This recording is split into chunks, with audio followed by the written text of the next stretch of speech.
everyone, welcome to our show Thoughts on Education, an initiative by College Dunia. So today we have Dr. Arpana Alia ma'am with us. She is the principal of Rajiv Gandhi College, Bhopal. A hearty welcome to you ma'am on behalf of College Dunia. Thank you for giving your precious time to us. Shall we start the interview? Okay, sir. Okay ma'am. So my first question to you is, you have held key positions at education institutes throughout your professional career. What are the key factors that keep you connected with the education sector? Rajiv Gandhi college में मैं sir 29 years से job कर रही हूँ, है ना। पहले मैं असिस्टेंट प्रोफेसर थी, उसके बाद मैं प्रोफेसर में सिलेक्शन हुआ मेरा 2008 में। देन अभी मैं प्रिंसिपल का चार्ज मैंने लिया है।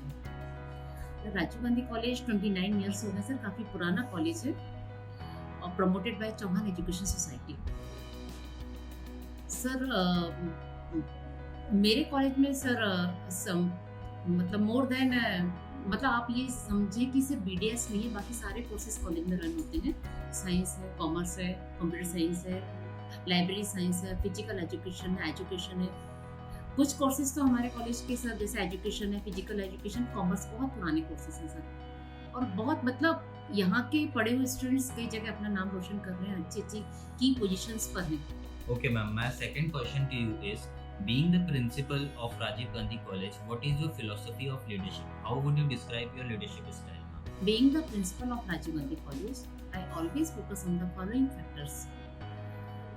For example, vision, integrity, empowerment, communication, and adaptability. Sir, if I am to describe my leadership style, then I would like to name it transformational leadership. Transformational leaders inspire and motivate their teams through a compelling vision.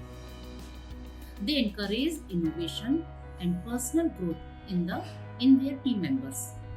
I also try to do same thing. जहाँ तक sir leadership का जहाँ तक मैं sir apply करती हूँ college में, मैं सबको लेकर चलती हूँ। मुझे लगता है कि टीम वर्क में जो ताकत होती है वो प्रिंसिपल को ताकत देती है सर। मेरे सारे एक पूरी चेन बना हुआ है सर। सारे स्टूडेंट्स HODs को रिपोर्ट करते हैं, HODs प्रिंसिपल को रिपोर्ट करते हैं। तो उसमें एक गुड और हेल्दी एटमॉस्फेयर में सारे काम बहुत अच्छे से होते हैं। तो मुझे लगता है कि बहुत ज़्यादा मुझे ऐसे मतलब लीडरशिप की बहुत जरूरत नहीं पड़ती। सभी लोग अपना काम बहुत परफेक्शन से करके देते हैं। Okay, ma'am. So how does the curriculum of your college ensures the best practice of industry? Okay sir जहाँ तक हम करिकुलम की यदि बात करें तो 2001 से जब से मैं इस कॉलेज में हूँ, या मैंने मेरा जो जॉब की जर्नी जहाँ से शुरू हुई है, तो पहले सर ईयरली एग्जाम होते थे 2001 से 2007 तक। ईयरली पैटर्न में यह था कि बच्चों को ईयरली साल में एक बार एग्जाम होते थे, हाफ ईयरली एग्जाम भी हम लोग करवाते थे, और बच्चों को जो प्रैक्टिकल्स या जो ट्रेनिंग हम लोग कॉलेज में नहीं दे पाते थे तो जो गवर्नमेंट ऑर्गेनाइजेशन में हम लोग बच्चों को भेजते थे। फॉर एग्जांपल MPCST भोपाल में, IIFM में 2008 से सब चेंजेस हुए और सेमेस्टर पैटर्न आया। सेमेस्टर पैटर्न में ऑड और इवन सेमेस्टर चलते थे। जुलाई टू दिसंबर तक फर्स्ट सेमेस्टर रहता था और जून से जून तक सेकंड सेमेस्टर रहता था। ये सेमेस्टर पैटर्न सर 2008 से लेकर वो अभी तक चल रहा है, पर अब सिर्फ PG में है सर। UG में अब ईयरली पैटर्न वापस आ गया है। और जहाँ तक यदि आपको भी शायद चूँकि आप भी एजुकेशन सेक्टर से जुड़े हुए हैं, आपको मालूम है कि न्यू एजुकेशन पॉलिसी MP में आ गई है, उसको हमारी यूनिवर्सिटी ने भी ले लिया है। न्यू एजुकेशन पॉलिसी में सर प्लस पॉइंट क्या है कि इसमें बच्चों को बहुत सारे करियर ऑप्शंस खुल गए हैं। बच्चों का major, minor, elective, vocational plus internship. For example यदि बच्चा बॉटनी में मेजर बॉटनी लेता है तो उसको मेजर के 2 पेपर पढ़ने रहते हैं। एक पेपर उसका माइनर का रहता है, एक उसका इलेक्टिव पेपर रहता है, एक उसका वोकेशनल रहता है। वोकेशनल में न्यू एजुकेशन पॉलिसी में सर ये बहुत अच्छा प्लस पॉइंट है कि उन्होंने वोकेशनल में सारा ऑप्शन खोल के रख दिया है। साइंस का बच्चा कॉमर्स का भी वोकेशनल पेपर ले सकता है, कॉमर्स का बच्चा साइंस का भी ले सकता है। एक तरह से मतलब बहुत से बच्चे यदि कहीं जॉब ना करना चाहें तो अपना खुद का एंटरप्रेन्योर वो बन सकते हैं, खुद का भी रोजगार वो खोल सकते हैं। तो ये मतलब करिकुलम में न्यू एजुकेशन पॉलिसी के लिए बहुत सारे हमारे मतलब सोसाइटी के लिए भी, स्टूडेंट्स के लिए बहुत ही बेनिफिशियल एस्पेक्ट हो सकते हैं। Okay, ma'am. What do you think your roles and responsibilities to the college and the students are? Sir ये क्वेश्चन तो बहुत ही इम्पोर्टेंट क्वेश्चन है ना। यदि सभी लोग स्टूडेंट्स भी, फैकल्टीज भी और मतलब मैं खुद भी, प्रिंसिपल भी, यदि अपना रोल बहुत जिम्मेदारी से प्ले करें तो कोई भी संस्था बहुत ऊपर जा सकती है। मुझे लगता है सर 3Ds बहुत मायने रखते हैं। 3D in the sense determination, devotion and dedication. यदि ये 3D को सभी लोग अप्लाई कर लें तो देश का, समाज का और किसी भी एजुकेशनल सेक्टर का आगे बढ़ने से कोई नहीं रोक सकता सर। Right, ma'am.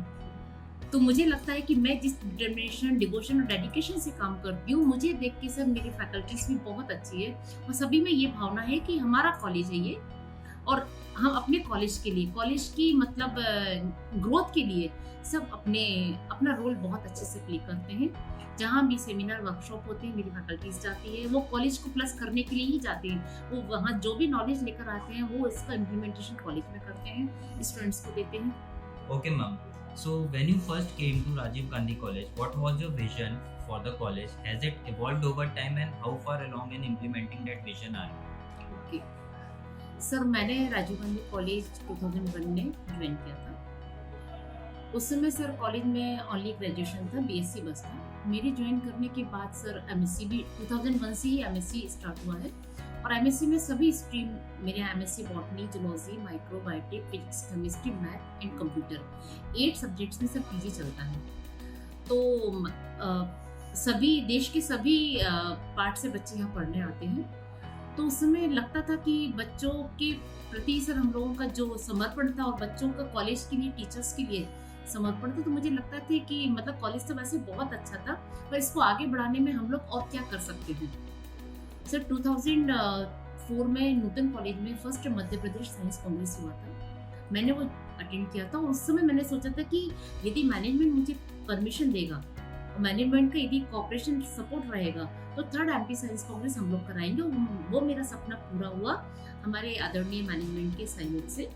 2003 में इंडियन साइंस कांग्रेस का जो एमपी चैप्टर है नूतन कॉलेज में हुआ था, सेकंड करियर कॉलेज में हुआ, थर्ड की सर जिम्मेदारी हम लोगों को मिली और बहुत ही मतलब ये गौरव की बात है कि थर्ड एमपी साइंस कांग्रेस बहुत लार्ज स्केल पे मैनेजमेंट के सपोर्ट से बहुत अच्छे से हम लोगों ने किया। तो ये विजन था मेरा कि राजीव गांधी कॉलेज को हाइट पर ले जाना है। तो उसमें सभी लोगों का बहुत सकारात्मक सहयोग हमको मिला और हमने ऊंचाइयां हासिल की sir. Okay, ma'am. How do you tend to establish a healthy relation and environment in your college? Sir healthy environment तो हमारे कॉलेज में बहुत अच्छा है। हमारे यहाँ बहुत सारे टीचर्स कई सालों से यहाँ जॉब कर रहे हैं। तो चूंकि कंटिन्यूटी में हमारे यहाँ टीचर्स जॉब कर रहे हैं, इसका सीधा सा मतलब कि बहुत हेल्दी एटमॉस्फेयर हमारे कॉलेज में है सर। और हेल्दी एटमॉस्फेयर का सीधा सा सर हम लोग को सपोर्ट मिलता है मैनेजमेंट का। मैनेजमेंट से हम लोगों के सभी के बहुत हेल्दी रिलेशन है ना। तो समय समय पर हम लोगों को सब लोगों का सकारात्मक सहयोग मिलता है हर चीज़ में। छोटी छोटी समस्याओं को भी सब लोगों को, हम लोगों को बताने में कोई दिक्कत नहीं होती है। तो सर ये पूरी चेन बनी हुई है, एचओडी प्रिंसिपल से, प्रिंसिपल मैनेजमेंट से एक सकारात्मक सहयोग बना हुआ है सर। और वही हम लोग सर बच्चों के लिए भी बहुत ही मतलब एक एक बच्चे को इंडिविजुअल टीचर्स फोन लगाते हैं, बात करते हैं। जो बच्चे नहीं आ पाते हैं उनको हम लोग ऑनलाइन मोड में उनकी प्रॉब्लम्स को, उनकी क्लासेस को सॉल्व करते हैं। जो ऑफलाइन आते हैं बच्चे, उनको जिस एक भी बच्चा आती है कॉलेज में आता है किसी भी क्लास में, तो हमारे टीचर्स उनको पढ़ाते हैं। तो एक तरह से मतलब टीचर्स, स्टूडेंट्स और मैनेजमेंट सबका एक सकारात्मक हेल्दी एटमॉस्फेयर हमारे कॉलेज में है और ये हमारे कॉलेज का सबसे प्लस पॉइंट है। यही वजह है कि बहुत सालों से टीचर्स यहाँ पर जुड़े हुए हैं। Any suggestions you would like to give to the current youth and the aspiring students, ma'am? Sir ये बहुत इम्पोर्टेंट क्वेश्चन है। मुझे लगता है कि हमारे भारत में, हमारे देश में सबसे ज़्यादा यूथ है, यंगस्टर सबसे ज़्यादा है। पर मुझे लगता है कि आजकल के जो युवा हैं, यूथ हैं, उनमें ना पेशेंस की बहुत कमी है। बहुत शॉर्टकट अप्लाई करते हैं ये हर चीज़ में। टीचर्स को टीचर्स न मान के उनके सही असली मायने में टीचर उनके गूगल हो गया है। कोई भी चीज़ सर्च करना फट से गूगल उन्होंने ऑन किया और ले लेते। पर मैं बच्चों को हमेशा ये बोलती हूँ, क्लास में बोलती हूँ, वैसे भी बोलती हूँ कि बच्चों में पेशेंस होना चाहिए, रीडिंग हैबिट्स होना चाहिए, लाइब्रेरी विजिट करना चाहिए, है ना।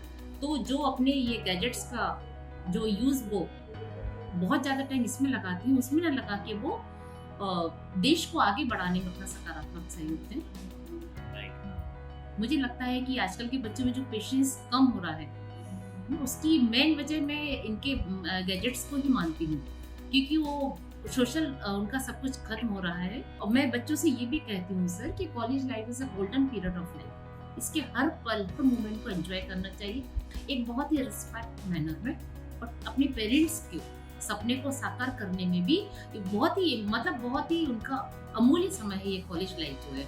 इसको हर तरीके से एंजॉय करें वो, और अपने पेरेंट्स के सपने को पूरा करें। Right, ma'am, and I am sure that the thoughts you have shared on our platform will be deeply beneficial and inspiring for all the students too, ma'am. And thank you so much for giving your valuable time to us, ma'am, and sharing your thoughts. Thank you so much, ma'am. Okay, thanks sir.